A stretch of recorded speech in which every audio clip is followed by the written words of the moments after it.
So this is the Elements of Fiction worksheet that you'll see on Schoology when you log on.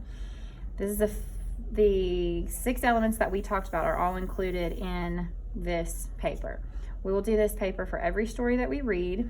I'm going to do the first couple of ones with you, but then after that, you'll get so used to mapping things out and laying things out and filling this in that you won't need any instructions. I can just hand you the worksheet and you can go. But this, on the top of this, I always want you to write out the name of the story. And we read Duffy's Jacket, and now we're going to retell the plot on this paper.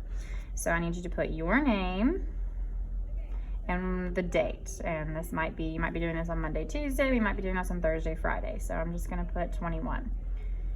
Okay, so the exposition, which on your handout or introduction, is the beginning. You always start down here and work your way over. Okay, so now that we've all read this, we know very easily that the protagonist is Duffy in this story, or the narrator. I can remember that you are narrator. That's not right, but I'll fix that later. Okay, the antagonist is the sentinel in this story, which some of you might have had to look down at the footnote on the bottom and find out that the sentinel is just another word for the guardian. So in this case, it's the guardian of the woods. All right, and we never actually really know what the sentinel is. So some of you might have finished the story and been a little bit confused. Well, in a normal year, I go over that with you guys, but the sentinel in this story really is just supposed to be a mysterious monster that you don't really know what it is. So the setting, talking about the time, this is a present day story. We know that it could, it doesn't take place, far in the past. It could just be happening anytime that you read it. So it's present day, but it also takes place in the evening or the night for most of the story. The place here is, we don't really know exactly, but we know that it is a cabin in the woods. Not the movie, but it is just a cabin in the woods. We don't even know really anything more specific than that. The other elements of the setting here, we could include that it is the woods. We could say that they have to take a car ride to get there and that they are camping. Like, that's what it is that they're doing in that setting. Okay, now not every story will have that specific, but that's how you have to think about the setting.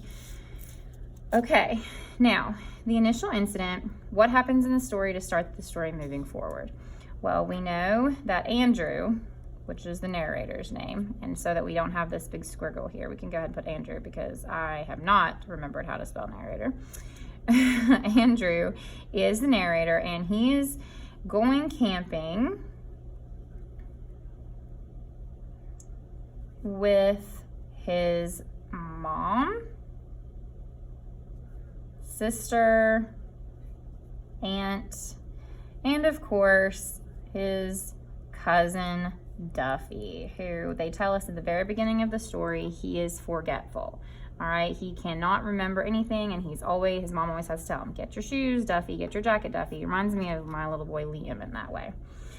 All right, now the conflict. This right here is that verses. So if you need your elements of a short story handout, I probably should have a copy sitting here, but I don't. But you can always have that out with you because it's yours to keep to use if you need to refresh your memory for any of this. So what type of conflict, now that you've read Duffy's Jacket, would you say we're dealing with here? And I think it would kind of most likely be character versus character. You have the sentinel here. Internal or external. I could argue that it was both, and I could also argue that it's character versus self, because I think in this story, with the conflict you have is between Duffy and his self being forgetful, or the kids versus the sentinel. So I'm going to say, just since character versus character, it's going to be external. All right, now we can't get to the resolution until we work our way this way. So let's follow our arrow and talk about the event 1. So we know that the family, and we're going to say family in quotation marks because we know that the 2 sisters, the mom and her sister, take their kids camping together because the dads aren't there. In the story, they tell us that they try to do things together because their dads aren't there, and we don't know why. We don't know if they got divorced. Maybe they were never in the picture. We're not sure. So they do family things together. So the family leaves for a free camping trip. Andrew's aunt works with someone who's going to let them use their cabin. They said, oh yeah, we never use it. You can use it. Well, moving forward, after they leave for the camping trip, they get to the cabin after they've been driving for a long time, and they know that the cabin is, I'm going to use a very fancy word, isolated, meaning it's far away from anything else and very broken down. Or we could say dirty. Okay, because they obviously haven't used it in a long time, and we know that we could say kind of in between 2 and 3, they have to spend a lot of time cleaning it. They have to spend a lot of time getting everything to where they can even just stay in it, because it's pretty, gross with cobwebs and spiders and things like that, which make it scary. The fact that it's isolated and dirty make it pretty spooky. The kids in this case see the warning on the wall that says beware of the sentinel. That could definitely be an event. And think they're being watched during the day. They say they think that someone has been watching them while they're fishing in the creek or while they're walking through the woods. They kind of have that feeling, which also helps to make it very spooky. Now, these 3 events, maybe, you thought, well, I'm going to put that event 3 on event 2 when you're doing this later on your own. I don't want you to think that these 3 things are the only things that you could put here. These elements of fiction, diagrams, they're a little bit more, instead of one right answer, you could put a lot of different things here, and I'm going to be flexible when how I grade that, because as long as you put events that happen in the story, you might write something different than I do, but as long as it's an event in the story, that's okay. We're still working up to the climax here. So the major event, the climax, the highest point of interest, where you're the most interested in what's happening and you're on the edge of your seat, everything that happens after it is different, is the fact that the sentinel chases the kids through the house. And the author here does a great job of making it suspenseful and spooky. They hear scratching on the door.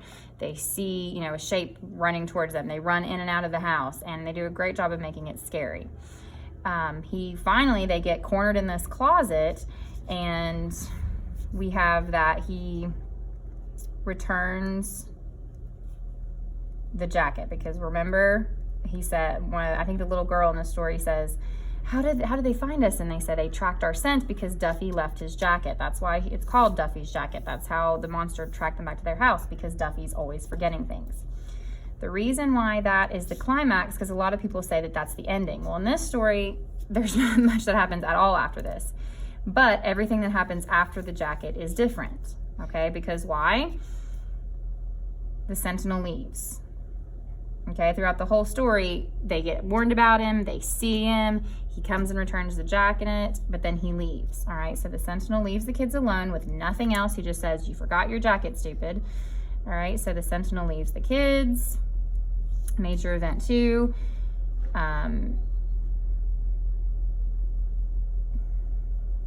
Duffy gets his jacket back.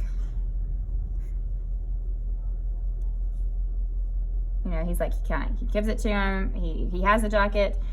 Duffy gets it back. And our end story here is what happens after this whole experience. What happens that is different for Duffy. So this is a final outcome. Duffy is no longer forgetful. He never has to be reminded to get his things. My G's always look like S's. To get his things. Which is why I think you could kind of say that it's also some character versus self in there, because Duffy kind of learns about responsibility, which takes us to our theme.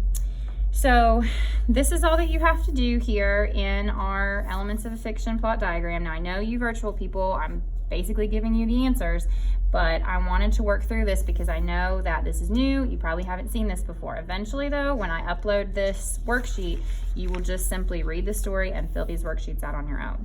So we're going to talk about this in class if you're not virtual. If you are, you can kind of keep a copy of this so that you know the next time how to do one of these on your own.